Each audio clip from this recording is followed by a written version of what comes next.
Today we're going to be making pizza in this VEVOR pizza oven. In this video, I'm going to show you what comes in the box, demo it for you, and give you my honest opinion. The seller did send this to us in exchange for a video. However, all of the views and opinions in this video are my own. This is going to require more assembly than you may have expected, which is fine, but it comes with the pizza oven. You have the propane control module.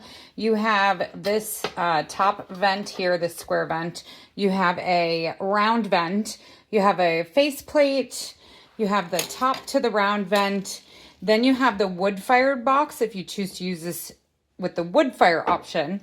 You have a bunch of different types of screws, none of which have a letter or a label on them. You have the propane regulator and a nice carry bag. You have the heat shield as well as the handle for the outside. You do have 3 legs and 2 handles. There is also a temperature gauge that is attached with a wing nut. That's really nice. And this does come with a knob for your propane regulator. You also have the pizza stone, and then the instruction manual is under the stone. The bag with 6 screws is for the legs. The legs do fold down to make it easier for installation and to make it smaller when you're storing it away. Unfortunately, when I recorded putting this together, it malfunctioned somehow, and so I lost the recording. It was very easy once I figured out where all the screws went. They also include a recipe guide as well as a little scoop for your wood chips. The cover fits very snugly, and it does have a section for the pipe. The lighting instructions are printed right on the machine, so that is fantastic.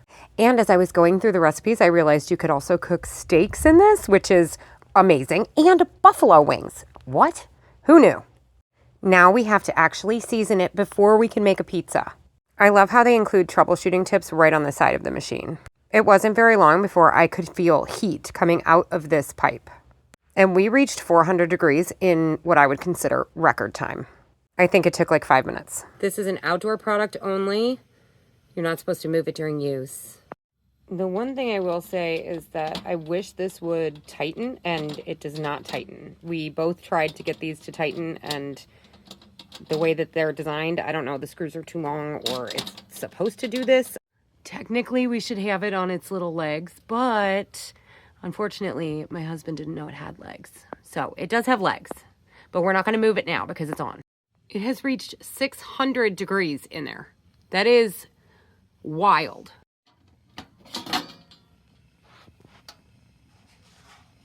It is very hot. It is on high, so I'm going to turn this down. See if we can't regulate the temperature down to 400. Let's see if that temp starts to come down. I turned it down and now it's at 700 degrees. So I turned it down some more. I don't know. It looks like it's still up high. Let's open that, give it some more ventilation.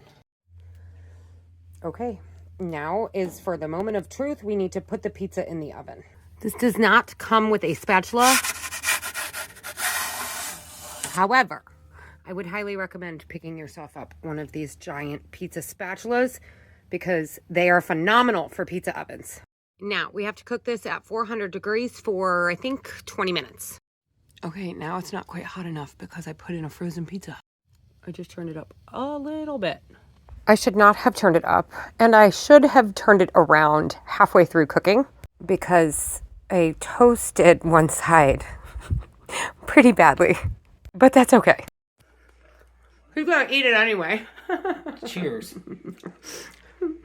It's not bad. We'll have to turn it next time.